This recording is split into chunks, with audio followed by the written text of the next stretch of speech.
New ইয়র্কের একটা বাড়িতে এই মহিলাটা তার বাচ্চার কাছে দাঁড়িয়ে রয়েছিল। তখন কেউ যেন মহিলাটাকে আঘাত করে টেনে সিঁড়ির নিচে দিয়ে নামিয়ে নিয়ে যাচ্ছিল। তখন মহিলাটা কোনোরকম করে বেঁচে ওঠে এবং আবার তার বাচ্চার কাছে দৌড়ে যায়।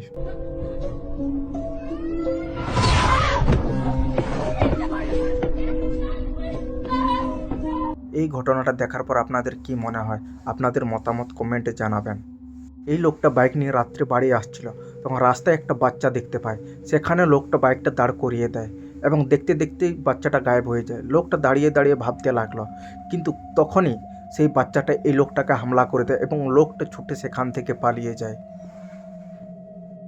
এই ভিডিওটা জার্মানের ভিডিও। এই বাচ্চাটাকে তার মা সেখান থেকে তুলে নিয়ে রুমে নিয়ে যায়, কিন্তু তার কিছুক্ষণ পর কিচেনের মধ্যে যা কিছু হয় সেটা দেখে আপনি অবাক হয়ে যাবেন। দেখুন, কিচেনের মধ্যে কিন্তু কেউ নেই, কিন্তু বাঁ সাইডে যে গ্যাস চুলাটা আছে সেটা কিভাবে আপনি আপ জ্বলে উঠলো।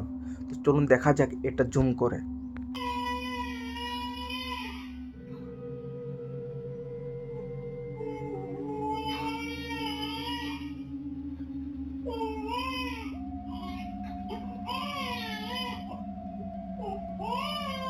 এরপর দেখুন কিচেনটা আবার শান্ত হয়ে উঠলো, কিন্তু কিছুক্ষণের মধ্যে যে টেবিলগুলো আছে সেইগুলো কিভাবে চলতে শুরু করে দেয়, আর দেওয়ালে থাকা সব কিছু জিনিসগুলো যেমন নড়াচড়া করছে। এটা দেখে আপনাদের কি মনে হয় যে এই ঘরের মধ্যে কি সত্যি ভূত আছে, নাকি মানুষরা এরকম করছে? আপনারা মন্তব্য করে কমেন্টে জানান।